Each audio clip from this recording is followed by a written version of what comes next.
बड़ा मशहूर कॉल है कि पाकिस्तान की आर्मी कभी कोई जंग जीती नहीं लेकिन इलेक्शन कभी हारी नहीं। पाकिस्तान की मिलिट्री इंडिया से कभी कोई जंग जीती नहीं लेकिन अपनी आवाम के खिलाफ सारी जंगें जीती है। तो मतलब ये तो बेशर्म किस्म की इस्टेब्लिशमेंट है, इनका मीडिया भी बेशर्म है, इनके इंटेलेक्चुअल्स की अक्सरियत भी बेशर्म है। मैं अक्सरियत को खुद पर्सनली जानता हूँ। तो बदकिस्मती से पाकिस्तान जो चाहे सफाइयाँ करता फिरे और कहता रहे हम तो अमन के दाई हैं, हमारे साथ बैठ जाए।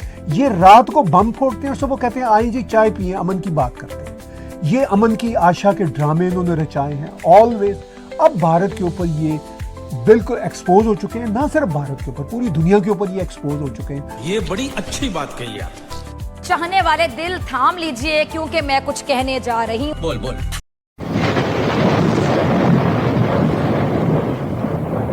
बड़ा मशहूर कॉल है कि पाकिस्तान की आर्मी कभी कोई जंग जीती नहीं लेकिन इलेक्शन कभी हारी नहीं। पाकिस्तान की मिलिट्री इंडिया से कभी कोई जंग जीती नहीं लेकिन अपनी आवाम के खिलाफ सारी जंगें जीती है। इन्होंने पाकिस्तान का आर्ग्यूबली सबसे पॉपुलर लीडर जो था जुल्फकार अली भुट्टो, उसको फांसी दी। फिर उसके बाद बेनजीर भुट्टो को कभी उतारा तो नवाज शरीफ को चढ़ा दिया, फिर नवाज शरीफ को उतार दिया तो बेनजीर को चढ़ा दिया, फिर उसको उतार दिया, फिर नवाज शरीफ को हटा दिया, फिर एंड में नवाज शरीफ को जेल में डाल दिया। वाजपेयी साहब जब दोस्ती का हाथ बढ़ाने आए मीनार पाकिस्तान पे, उन्होंने कहा कि पाकिस्तानियों को ये शिकायत है ना कि भारत ने कभी पाकिस्तान का वजूद तस्लीम नहीं किया। उन्होंने वजूद भी तस्लीम किया। मीनार पाकिस्तान की तकरीर में उन्होंने कहा कि हम आपको कबूल करते हैं और हम चाहते हैं कि आप आगे तरक्की करें। वो बेचारे यहाँ पर आए सारी चीजें भूल भाल के, तो जनरल मुशर्रफ ने कारगिल पे मुजाहिदीन छोड़ दिए, फिर वहां पे दोबारा से पिटाई हो गई। इन्होंने जितनी जंगें की सारी हार गए। 1965 में ऑपरेशन जिब्राल्टर किया, कश्मीर में चढ़ा दिया। जब इधर से वो लाहौर आने लगे थे उन्होंने कहा कि वो देखें जी हम जंग जीत गए। 1971 में भी इन्होंने इसी तरह किया। उन्होंने कहा कि आपने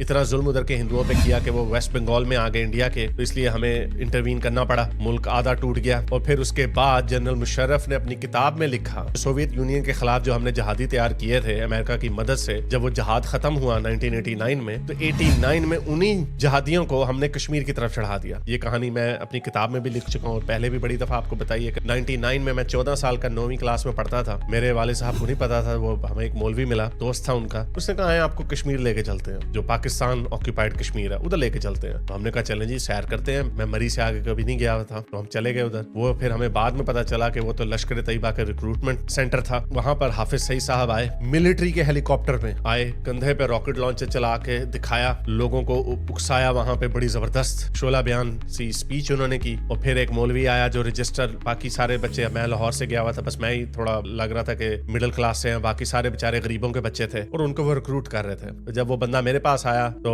मैं भी उस वक्त जारी बात है बच्चा था, वो आपको स्पीचेस ऐसी करते हैं, पाकिस्तान का जज्बा आपके दिल में डालते हैं। तो और उसी ने वहां पे ये स्पीच में कहा कि 90,000 पाकिस्तानियों ने हथियार डाल दिए थे इंडिया के खिलाफ। तो पाकिस्तान की आर्मी को बुरा भला बोल रहा था। पाकिस्तान मिलिट्री के हेलीकॉप्टर में आया और कह रहा था कि ये जहाज जो है ये हम ही करेंगे, कश्मीर के मुसलमान भाइयों को आजाद करवाएंगे। तो खैर मेरे वालिद साहब थोड़े समझदार थे, उन्होंने उनको कहा नहीं ये बच्चा अभी छोटा है, इसको अभी पढ़ाएंगे और फिर जाएंगे। अगर मेरे वालिद साहब भी कोई जहादिया टाइप इंसान होते तो कहते हाँ ये लो मेरा बेटा तुम्हारे लिए, जाओ इस्लाम की खातिर लड़ो या अपने पाकिस्तान की खातिर लड़ो, जो भी है। और मैंने 99 में थोड़ा के जाना था। ये छोटी सी ब्रीफ हिस्ट्री मैंने आपको इसलिए सुनाई ताकि जो इस वक्त पाकिस्तान के लोग हैं, जब वो पीपल्स पार्टी के लीडर को उतारा जाता था तो याद होगा आपको जरदारी साहब ने कहा था कि मिलिट्री के जर्नैलों तुम्हारी हम ईंट से ईंट बजा देंगे, तो फिर उसके बाद वो भाग गए। इसी तरह नवाज शरीफ साहब ने बड़ी दफा उनके भी आर्मी चीफों के साथ फड्डे चलते रहे। उन्होंने भी कहा कि भाई तुम्हारा क्या काम है। पाकिस्तान की फॉरेन पॉलिसी जो है वो पाकिस्तान के डेमोक्रेटिकली इलेक्टेड लीडरों का इस्तेहकाक है, वो डिसाइड करेंगे। बहरहाल उनके साथ भी क्या हुआ सबको पता। फिर शाह महमूद कुरैशी ने, ये इमरान खान के आखिरी दौर में, उन्होंने कहा था कि वो जब फॉरेन ऑफिस में थे तो उन्होंने कहा था कि अब पाकिस्तान की फॉरेन पॉलिसी यहाँ से बनेगी। ये वजह है कि शाह महमूद कुरैशी साहब आज भी जेल में सड़ रहे हैं, हालांकि इसके अलावा उन्होंने कभी कोई सख्त बात नहीं की थी। और इस वक्त जो इमरान खान के साथी हैं, और and again I have to reiterate this point कि इस वक्त पाकिस्तान का जो सबसे मकबूल लीडर है वो इमरान खान है। उसकी पॉलिटिक्स से आप एग्री करें ना करें, मैं भी एक जमाने में उनकी पॉलिटिक्स से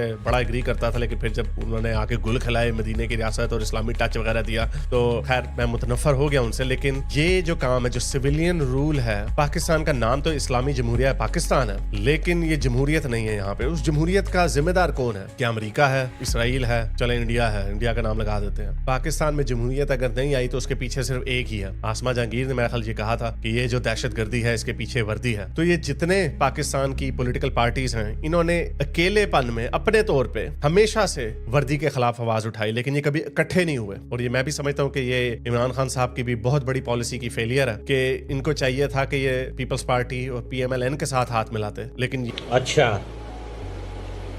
ठीक है। तो दोस्तों ये था पाकिस्तानी मीडिया का रिएक्शन, और ये पाकिस्तानी बंदे ने तो पाकिस्तान आर्मी की ही पोल खोल दी। उसने बताया कि पाकिस्तान में असल में रूल तो पाकिस्तान आर्मी करती है, ये पाकिस्तानी पॉलिटिशियन तो सिर्फ दिखावे के लिए है, और ये पॉलिटिशियन आर्मी की परमिशन के बिना हिल भी नहीं सकते।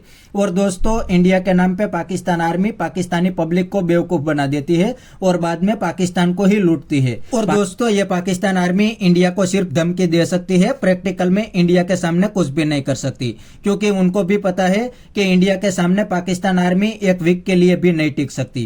क्योंकि एक बार तो पाकिस्तान के आर्मी चीफ ने बता दिया था कि हमारे पास टैंकों में तेल डालने के पैसे नहीं है, तो हम इंडिया के साथ कैसे ही जंग करेंगे। और ये बात पाकिस्तानी पब्लिक को भी पता है, इसलिए तो पाकिस्तानी पब्लिक अब आर्मी का सपोर्ट नहीं करते। तो बस दोस्तों आज के वीडियो में इतना ही। यह था पाकिस्तानी मीडिया का रिएक्शन। अगर आपको यह वीडियो पसंद आया तो वीडियो को लाइक शेयर कर दीजिए और चैनल को सब्सक्राइब करना मत भूलिए। थैंक यू, मिलते हैं नेक्स्ट वीडियो में।